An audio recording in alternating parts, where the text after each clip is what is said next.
एक बार एक राजा सोच में पड़ गया कि अगर उसे इन 3 प्रश्नों के उत्तर मिल जाएं तो वह कभी असफल नहीं होगा। 1. किसी काम को शुरू करने का सब सही समय क्या है? 2. सबसे जरूरी लोग कौन है जिनकी बात मानी जाए? 3. सबसे जरूरी काम क्या है जिसे किया जाना चाहिए? उसने पूरे राज्य में घोषणा करवाई कि जो कोई भी इन 3 सवालों का सही उत्तर देगा उसे बड़ा इनाम दिया जाएगा।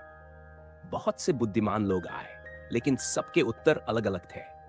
पहले सवाल के लिए कुछ ने कहा कि एक समय सारणी टाइमटेबल बना लेनी चाहिए, कुछ ने कहा कि भविष्य वक्ताओं से सलाह लेनी चाहिए और कुछ ने कहा कि समय के अनुसार निर्णय लेना चाहिए। दूसरे सवाल के लिए कुछ ने कहा कि राजा को मंत्रियों की सुननी चाहिए, कुछ ने कहा पुजारियों की, डॉक्टरों की या फिर सैनिकों की। तीसरे सवाल के लिए कुछ ने कहा विज्ञान सबसे जरूरी है, कुछ ने धर्म और कुछ ने युद्ध को जरूरी बताया। राजा इन जवाबों से संतुष्ट नहीं हुआ। वह एक संत के पास गया जो बहुत जानी माने जाते थे। वह जंगल में अकेले एक छोटी सी कुटिया में रहते थे और सिर्फ आम लोगों से ही मिलते थे।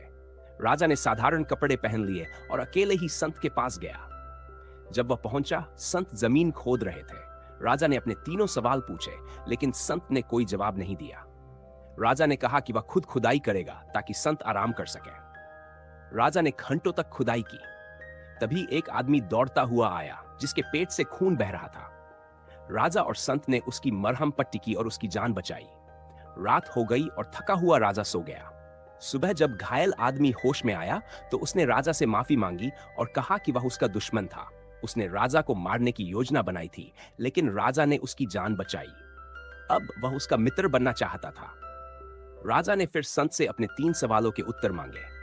संत मुस्कुराए और बोले, सबसे जरूरी समय वर्तमान है, क्योंकि यही वह समय है जब हम कुछ कर सकते हैं। सबसे जरूरी व्यक्ति वही है जो इस समय तुम्हारे साथ है, क्योंकि हम नहीं जानते भविष्य में क्या होगा।